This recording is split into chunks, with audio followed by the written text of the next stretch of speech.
My self Deepak Jain, senior teacher maths. साथियों, हमने पिछले वीडियो में लाइन्स एंड एंगल्स के बारे में बात की थी। उसमें हमने लाइन सेगमेंट, रे, एंगल, डेफिनेशंस के बारे में बात की थी। आज की इस वीडियो में हम टाइप्स ऑफ एंगल की बात कर रहे हैं और उस कैटेगरी में हम सबसे पहले लेने जा रहे हैं एक्यूट एंगल। एक्यूट एंगल का मतलब ये है कि जिसका मेज़रमेंट 0 और 90 के बीच में लाई करें, मतलब 90 से कम होना चाहिए। तो यहाँ पर ये डायग्राम आप देख रहे हैं, इसमें ये एंगल जो है वो 90 से कम है, इट मीन्स ये एंगल एक्यूट एंगल है। सेकंड है राइट एंगल, जिसका मेज़रमेंट 90 डिग्री हो। तो इस डायग्राम में आप देख रहे हैं कि टू रेज हैं, दोनों स्ट्रेट रेज हैं और इसके बीच में जो ये एंगल बन रहा है स्क्वायर शेप में, वो 90 डिग्री का है। थर्ड एंगल है obtuse angle, angles line between 90 and 180 degree. 90 और 180 डिग्री के बीच का जो एंगल है वो ऑब्ट्यूस एंगल है। स्ट्रेट एंगल 180 डिग्री का जो एंगल होगा, टू रेज जब स्ट्रेट अपोजिट डायरेक्शन में होंगी तो वो स्ट्रेट एंगल होगा। रिफ्लेक्स एंगल वो एंगल जिसका मेजरमेंट 180 और 360 के बीच में हो। तो ये जो आप डायग्राम देख रहे हैं, इसमें ये एंगल का जो मेजरमेंट है वो 180 और 360 के बीच का है, इट मीन्स ये रिफ्लेक्स एंगल है। एडजेसेंट एंगल, इसका मतलब ऐसे दो एंगल जिसकी कि एक आर्म जो होगी वो कॉमन होगी। इस आप डायग्राम में देख रहे हैं कि जो क्यू आर जो आर्म है वो इन दोनों एंगल के बीच में कॉमन है, it means this angle will be known as the adjacent angle. Linear pair of angle, ऐसे एंगल जिनका कि सम 180 हो। तो यहाँ पर हम देख रहे हैं कि जो दोनों एंगल है, एंगल 1 और ये एंगल 2, ये एक ही लाइन पर बने हुए हैं, स्ट्रेट लाइन पर बने हुए हैं, it means this angle will be known as the linear pair angle. और हम ये लिख सकते हैं यहाँ पर angle 1 plus angle 2 equal to 180 degree. Next angle है हमारे पास में vertically opposite angles. Vertically opposite angles का मतलब ये है कि जब टू ट्रांसवर्सल लाइंस एक दूसरे को कट करती हैं, इस डायग्राम में आप देख रहे हैं कि कट हो रही हैं, तो यहाँ पर डायग्राम एंगल बन रहे हैं A B C and D. तो ए के बिल्कुल जस्ट अपोजिट एंगल सी है, तो ये हैं वर्टिकल अपोजिट एंगल। तो ए और सी इक्वलेंट होते हैं, और बी और डी ये आमने सामने बन रहे हैं, तो ये दोनों इक्वल होंगे, तो ये होंगे vertically opposite angle. After that complementary angle, two angles are called complementary angles if the sum of their measure is 90 degree.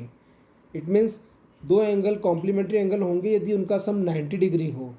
और ये जो आप डायग्राम देख रहे हैं, इसमें एंगल x और एंगल y शो हो रहा है, तो इन दोनों का जो सम है वो 90 है, 90 से लेस नहीं है। यहाँ लिखा है angle x plus angle y is equal to 90 degree, it means this angle will be known as the complementary angle. Next है supplementary angle. Two angles are called supplementary angles if the sum of their measure is 180। यदि इनका सम 180 हो तो इनको हम बोलेंगे supplementary angle. और ये जो डायग्राम यहाँ पर शो किया गया है, ये सप्लीमेंट्री एंगल को शो कर रहे हैं। यहाँ 1 और 2 जो हैं, इन दोनों का जो सम है वो 180 है। यहाँ ये बात समझने की है कि एंगल 1 जो है वो लेस देन 90 है, लेकिन एंगल 2 जो है वो मोर देन 90 है। तो ये जो इन दोनों का जो सम है वो 180 है, it means this angle will be known as the supplementary angle. Sum of angles at a point, ये डायग्राम आप देख रहे हैं कि किसी भी एक पॉइंट पर कितने भी हम एंगल बनाएं, जैसे कि इस प्रेजेंट डायग्राम आप देख रहे हैं कि इस पॉइंट ओ पर, ये जो पॉइंट है वो पॉइंट ओ है, तो इस पॉइंट ओ पर ए बी सी और डी एंगल बन रहे हैं, तो इन सभी एंगल का जो सम होगा वो 360 होगा। तो यहाँ पर ये शो किया गया है angle A plus angle B plus C plus D equal to 360 degree. Angles on one side of a line is 180 degree. एक ही लाइन के एक तरफ बनने वाले एंगल का सम 180 होता है। तो इस डायग्राम में आप देख रहे हैं कि लाइन के जस्ट ऊपर तीन एंगल बन रहे हैं, ए बी एंड सी। तो इन तीनों का जो सम होगा angle A plus angle B plus C, वो 180 है। नेक्स्ट है इंटरसेक्टिंग लाइंस। इंटरसेक्टिंग लाइंस का मतलब ये होता है कि जब वो किसी एक पॉइंट पर कट करें।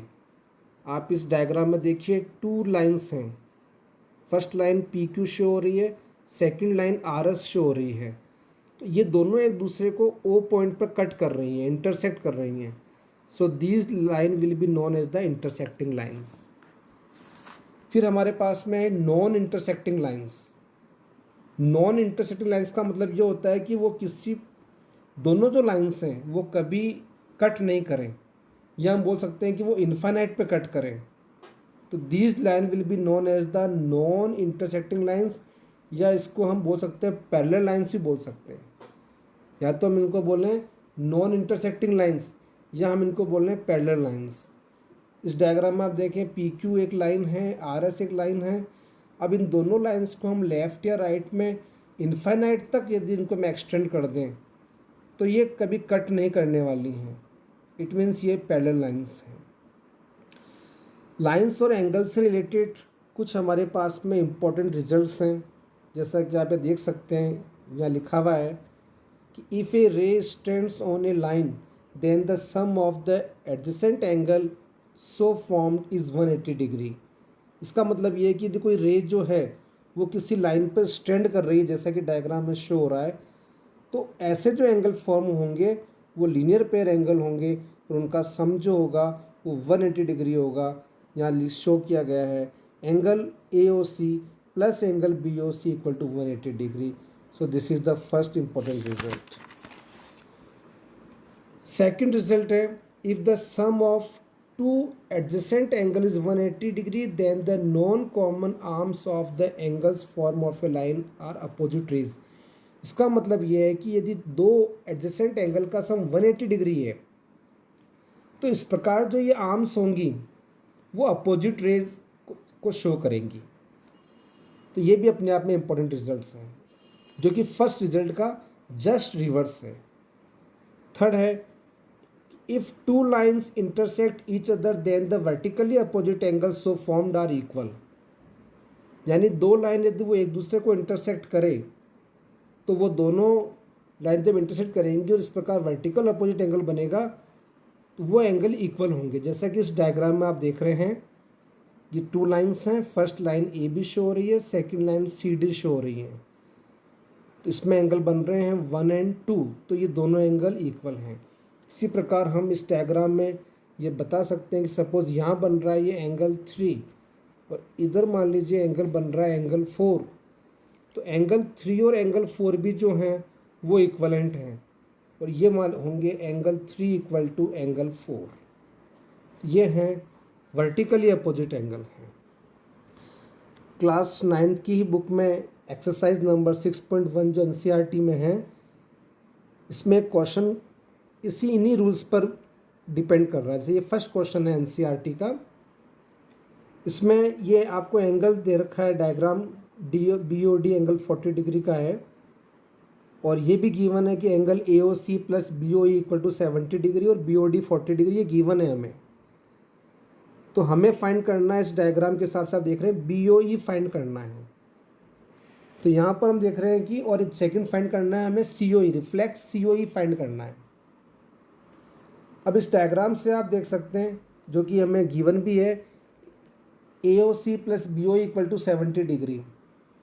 तो डायग्राम के थ्रू आप देखेंगे कि B O D equal to A O C equal to 40 degree, ये वर्टिकली अपोजिट एंगल है, ये डायग्राम में शो हो रहा है इधर।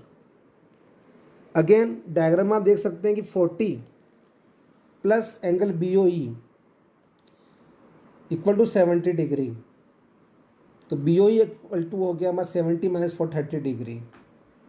अगेन डायग्राम से हम देख सकते हैं ए O C plus C O B, ये ए ओ सी है और ये सी ओ बी है। तो ये दोनों एंगल्स एक ही स्ट्रेट ए बी पे बन रहे हैं, तो इनका सम 180 होगा। तो मैंने यहाँ शो किया है A O C plus C O B equal to 180 degree. C O B को फिर ब्रेकअप किया है, यहाँ देखिए इस डायग्राम में सी ओ बी को टू एंगल्स में हम डिवाइड कर सकते हैं। एक तो हम डिवाइड कर सकते हैं एंगल 3 और एक हम डिवाइड कर सकते हैं एंगल 4। तो एंगल 3 को तो हमने बताया है सी ओ ई और एंगल 4 को बताया हमने बी ओ ई। तो सी ओ बी को हमने यहाँ ब्रेकअप करके लिखा है सी ओ ई प्लस बी ओ ई। तो ए ओ सी प्लस COB को ब्रेकअप किया किसमें, 2 पार्ट्स में, COE एंड BOE 180। अब हमने यहाँ पर AOC और BOE की वैल्यू पुट्स की हैं, तो यहाँ पर एंगल COE आ गया हमारे पास में 180 minus 70 that is 110। So reflex angle COE आ गया हमारे पास में 360 माइनस 110 250 डिग्री। तो इस टाइप से ये जो बेसिक नॉलेज है उसको यूज़ करके उनको